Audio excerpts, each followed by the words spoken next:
Maleficent. True. Yes. We talked about this Briefly, before yeah. we started streaming. We're in the same contest group, which is great. And Yeah, that's this right. is a damage leaderboard that we haven't seen in a while. I can't remember what the last damage leaderboard was. Was it Jack Jack? Was Corella or Jack Jack? Probably one of those two. But we have Maleficent. But the problem is, you have to have Maleficent to even participate, which is gonna narrow who is actually competing in these leaderboard contests. But choose in mind, got some other lovely individuals in here. What are your first initial thoughts on Maleficent? We're gonna go into the kit and we're gonna break it down. What is your initial thoughts on Maleficent? I guess As far as the timing, what do you think the timing of this event means? Why now? it looks like I said this in my club chat. It was a couple days ago. Like they're really trying to push for a strong fourth quarter of content and money. Yep. You know, they were teasing Maleficent soon for a while now, like a couple months, month or two. Yep. So I mean, we knew it was going to be before the end of the year. At least I thought it was going to be. So I mean, it is what it is. The requirements to get her were kind of trashy, but You what do know, you expect? when I saw Tiana, when I saw Lily, when I saw Frank, Mhm. when I saw that they were making a power leap, power creep, jumping. These kids jumped, right? They weren't Yeah. they weren't Cogsworth and Miss Potts, which we'll get to. You know, these kids were different. They were, and the reworks, right? For the most part. Frozone 4. What was the first thing I said about Frozone? 4 slows on a whole row of people. 4. And down. Yeah, not even going into this. Like, things are ramping up. Kits are gonna ramp up, and with that, the cost of these ramp up, and we'll get to that right now. Pull up my So- bake statement. We have 2 events. We have the Kingdom Heroes, which we'll get into, and look at Mushu right there. You know, if you use Mushu during the event, he actually just instantly defeats Maleficent in a dragon off. It's actually crazy. It's insane. Have you tried it? I have not. I haven't you even just, done that. You just give the crit to Mushu and he just destroys everybody. It's crazy. Have to look it up. Then you have Kingdom Villains, and you know what the best part was? These 2 characters right here, Sheriff and Shan Yu. Shan Yu, he's not the best character, but what do we use him for? PvP. His leadership. His leadership. That's what we use Shan Yu for, to get speed, right? And of course, Sheriff is a nerfed character. Yzma has never been anywhere near the meta. She's always been at the bottom of the barrel. And I thought it was funny that the middle 2 characters here, Sorcerer Mickey and Yzma, are in the same boat. They're both bottom of the barrel, right? Yes, they came out at launch, but, again, they're launch characters. Their kits are kind of not what we got with Tiana, Frank, Lily, and now Maleficent, right? But then you have the 2 okay characters, right? Robin Hood and Mulan. But it gets a little bit more interesting. So, our required characters, and there's only 5 for each of them, is Kronk, Sorcerer Mickey, Robin Hood, Mulan, and Miss Potts. So, do you remember in Sleeping Beauty when Miss Potts slayed the dragon? Do you remember that part of the movie? I haven't seen it in a couple years, but I do not recall there even being a dragon in the movie. I think you need to watch. I think you need to watch the movie, but 100% Miss Potts. It has nothing to do with Maleficent.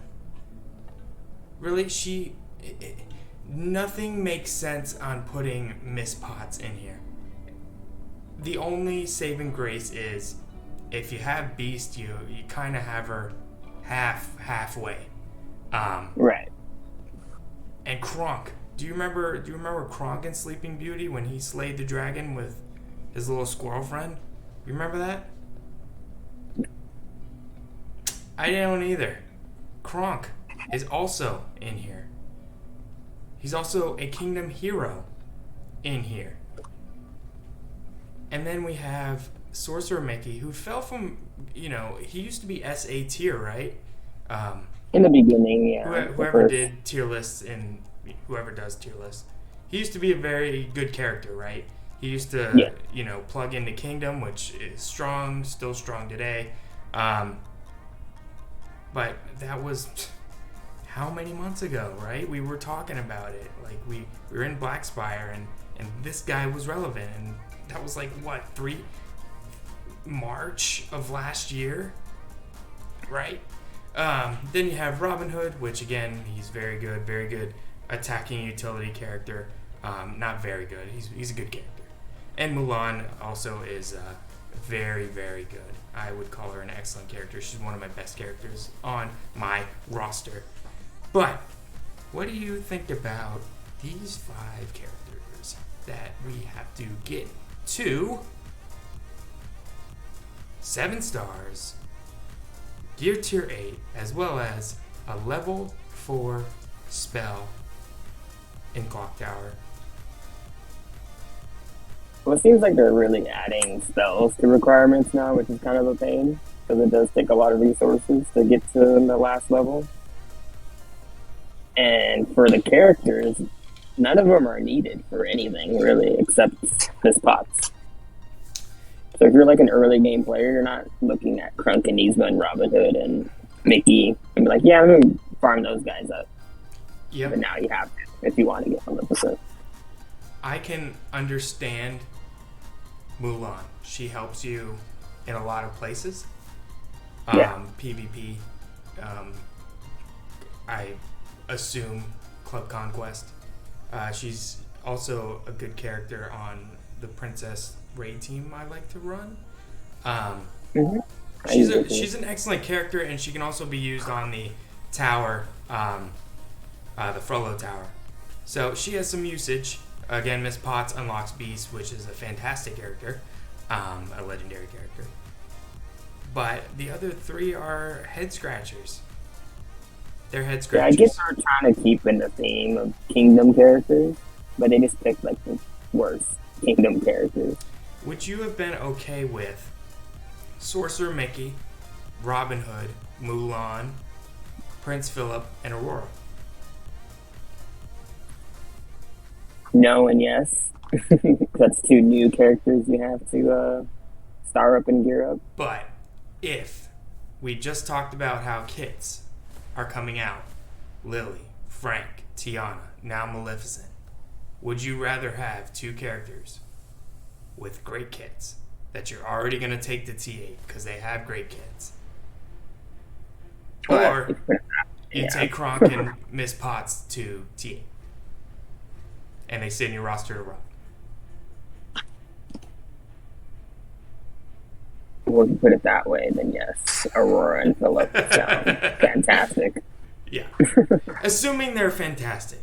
Assuming they're not, again, Kronk and Miss Potts are literally top 5 worst characters in this game. Am I wrong? I would have to say, yeah. Okay. Or at least you know what? I use Kronk in Sorcerer Tournament. Showdown. What is it called? What's it called? Showdown. Showdown. I literally put him with Frank and Lily because he's useless. He I do cleanses too. and blinds. Like, but we will get to this next one. Kingdom villains, again, same requirements, but again, for the villains that we're going to show, which are right here, Namari, who is only farmable in the Raya event, which is going on now. Shan Yu, very long in the tooth character. You can get him in the exchange. He might be on a node. I'm not too sure about that. I need a roster review. I heard Atlantis does those. I can do a roster review for you, Polar Bear King. Just send me a message, a DM, and I will do that. Yzma, farmable, pretty free to play farmable. That's what I liked about it. If you don't have them at 7 stars, everyone besides Namari is quite accessible, right? But you got Yzma as well as Sheriff, who was nerfed. Sheriff's here, and Gaston, who was buffed. He's a okay character. But what do you think about these 5?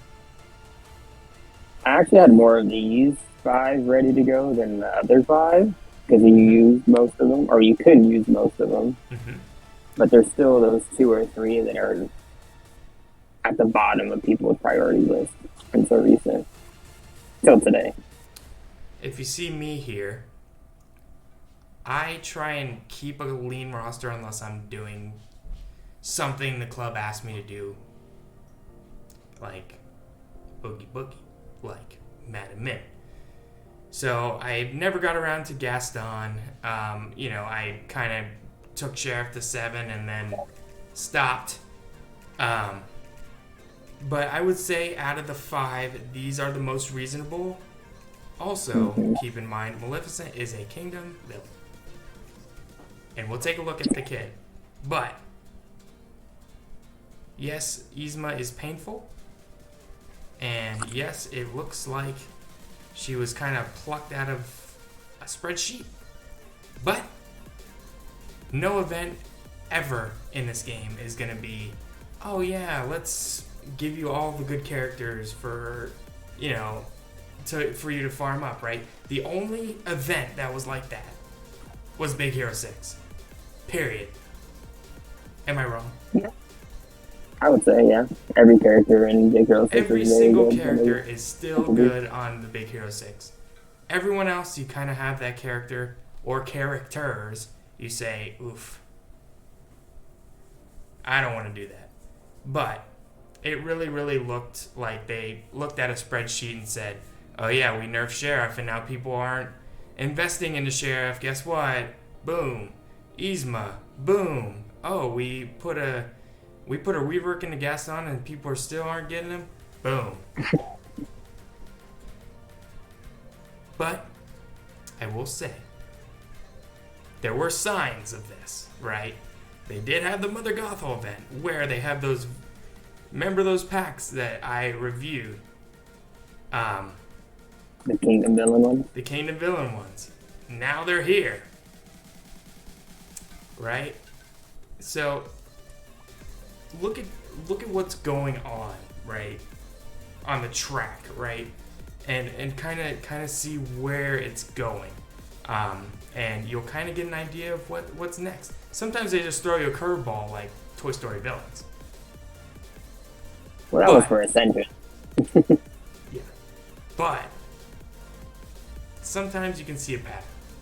But if you get T8 for all 10 characters and 7 stars, as well as a level 4 clock tower, and you complete And a level 4 tower. the 10 phases, 5 respectively from each event, each section of the event, you will get a 7-star Maleficent. And she is right here.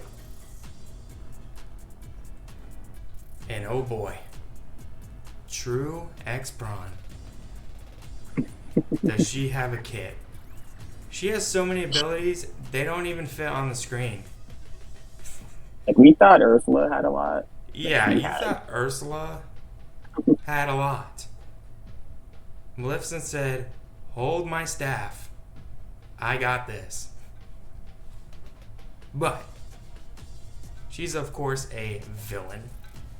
Offensive character, Kingdom villain, and a part of Sleeping B.U.D. See what I did there? So, talk to me about this basic, True. Want to open it up? So its basic is kind of like Hades, where it can put continuous damage, and then it can add more depending on if they already have harmful effects. And then if you upgrade it enough, if they have, I believe it's 8 or more, it stuns them. And she actually gets a lot of debuffs on, just for her basic attack. Who's going to survive all that continuous damage? Elsa. Another Maleficent. Someone that has the... When I first read this, and I saw just the basic on continuous damage, you know what I thought of? Me sticking continuous damages on the Titans. That's literally what I thought about. Mm-hmm.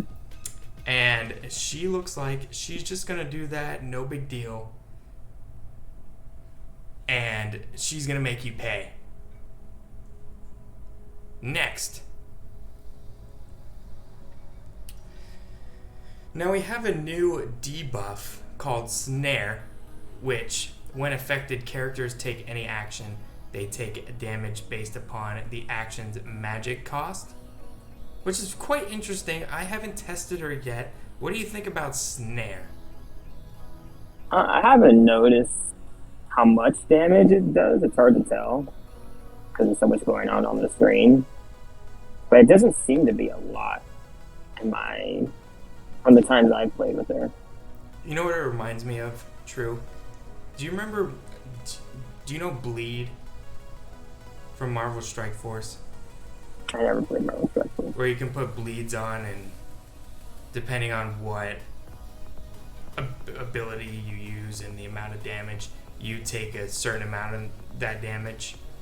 Just like how Baymax kind of mitigates damage. It reminds me of that, like the inverse of what Baymax and bleeds do. But you also get the Intimidate for 2 turns. You also have a chance to get slow and just reduce the speed meter on it's a high cooldown, 5 turns. And extend debuffs. All debuffs. All of them. That's insane. And if she's empowered, just do it to everybody.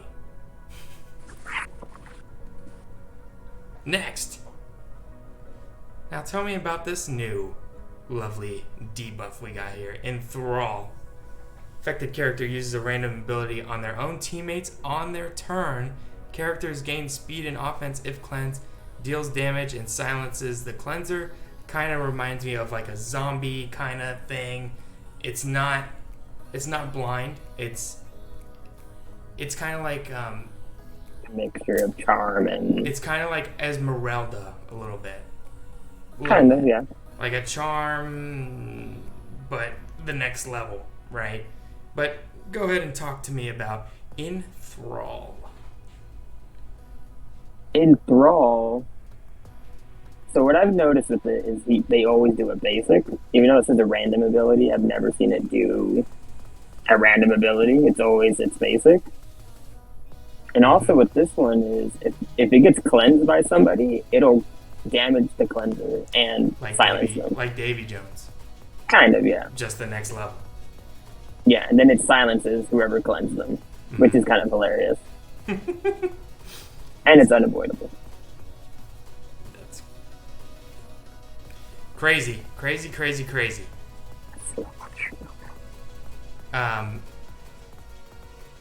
Let's see. Next. Now shall you deal with me with a dragon. Awesome. So, deal damage to all opponents. Deals 25% bonus damage per magic this ability has when used, and it's not the cooldown, it's the amount you have, if I'm reading that correctly. Is that correct, True? It starts off with 0 magic. It starts with 0, but it's kind of like a charge-esque kind of thing. It starts off with 0, and then it says for every magic it has, because it can use it on its passive. Mm-hmm. That's what it's referring to. Like, you can't use the ability early to do damage. It's talking about when its passive goes off, when she dies. Okay, alright. Yeah. We'll get to that. So, yeah. flip one helpful effect into continuous damage. Again, continuous damage. Before damage is applied, preferring invulnerable. Sorry, hurt. If ability is used with full magic, 30% chance to flip one additional helpful effects into continuous damage. Immediately evaluate all continuous damage. What? Immediately evaluate all continuous damage effects on opponents, and empowered, it's just gonna do more damage. And when you get it at level 2, it's just gonna ramp up in damage, plus 75%. True, this move sounds ridiculous. It is. If you get the full charge on it while empowered, it can do a lot. It doesn't seem like a PvP move. Am I correct? The PvP match has to go for a while for it to go. But with her leadership and her passive, she can do it at least one time. Mm-hmm. So she can do it. It's just you have to find an easier way. Mm-hmm. Very interesting cooldown. I'm thinking. Yeah, but it's if you do get it, you'll win. PvK the game says because he's about to enthrall True.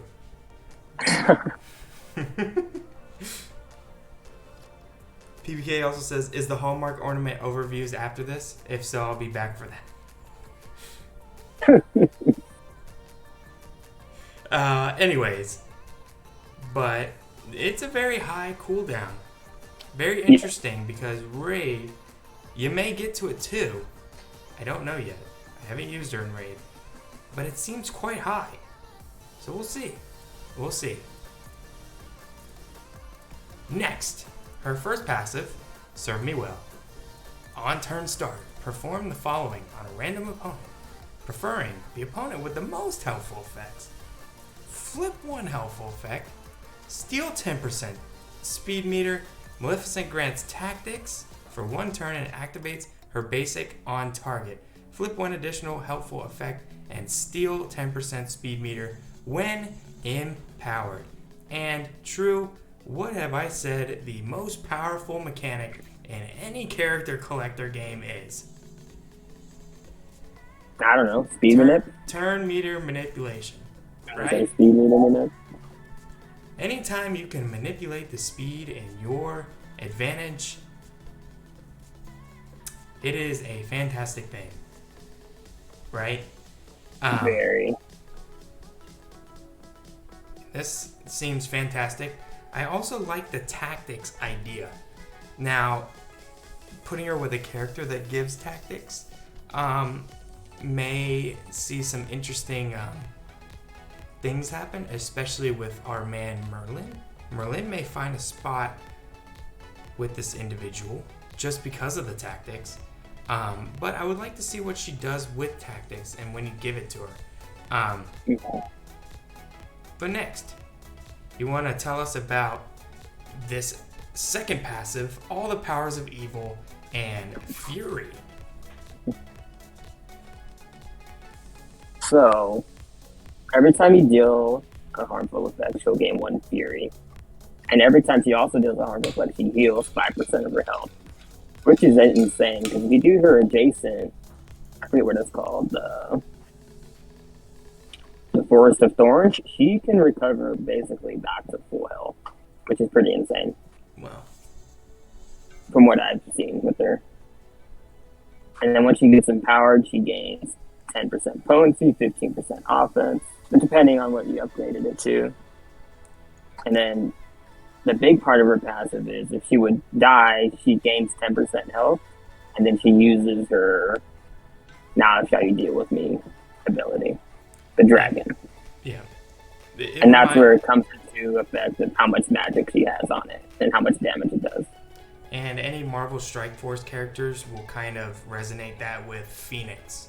So Phoenix kind of does the same thing. When she dies, she respawns, and she's able to do an ability for massive damage.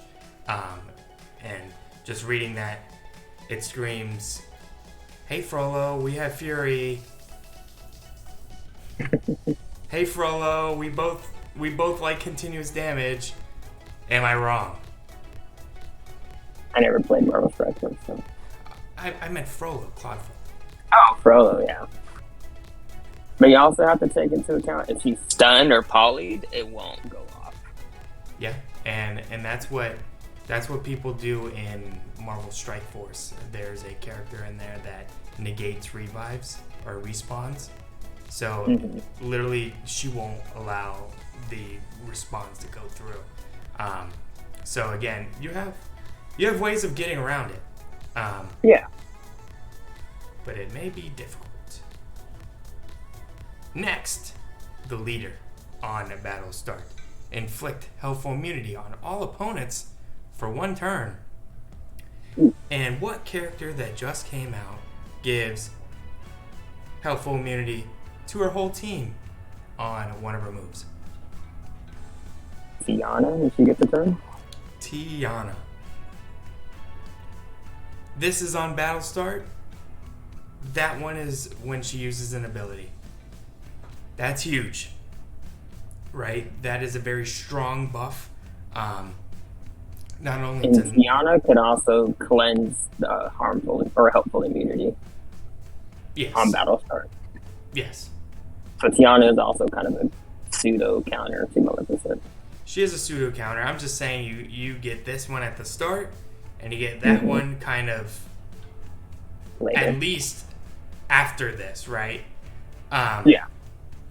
So again, leaping from our leap, and then the abilities here is when inflicting a harmful effect, 10% chance to gain magic for a random ability. I wish it was for another certain ability that we've been prefacing a little bit at the end of this kit. And then level 3 is... What was that? That's for the team. The team gets that. If a teammate inflicts a harmful immunity, the teammate gains magic. The team. Yeah. So it goes under the... Okay. Yeah. It's interesting. So, when inflicting a harmful effect, 10% chance to gain magic for a random ability. Now, is that a random ability for that character? It's for whoever inflicted a harmful effect. Whoever inflicted it. Okay. Okay, yeah, that makes sense. I like that lead. Very strong. Very. And true. That is it. That is Maleficent's kit. And I think it's a probably no-brainer, but it's usually the go-to Speedstone on Maleficent. Oh, yeah. 100%. No questions asked. And the future looks quite bright as far as the kits are concerned. The release methods are getting scary. They're getting scary. The requirements are getting scary. The release methods are getting a little scary. But as long as we're having fun, we'll get through it. Definitely. Anything else you want to say about this lovely character, Maleficent? And we will wrap it up after that. I'm glad Glue finally gave us a counter to S6 for ST and CC. She makes that team like nothing, which is fantastic. Who else do you think she counters? Who do you think she works well with? Anybody. her leadership and all her abilities. I do like that. Specific. I do like that there is no team specific. Yeah. Yeah, she is probably the ultimate plug and play character now. I do like that. But who does she pair with? I've been using her with Hades and Pap just to add more continuous damage. Mm-hmm. I've been using Ursula, Kingdom. I mean, she pairs with anybody. Mm-hmm. How many builds do you think I'm going to give this character? I hope it's 5. It is 100% 5. Her kid is bonkers. She is bonkers. She may be the best character in the game. Prove me wrong. Maybe not the best in a certain game mode, but in everything she does is just overall is insane. Yep. Well, that's gonna do it. True. Thank you for having us. Thank you for joining the Dragon's Lair for the Character Clash, as well as to take a look at our newest addition to DSA, Maleficent.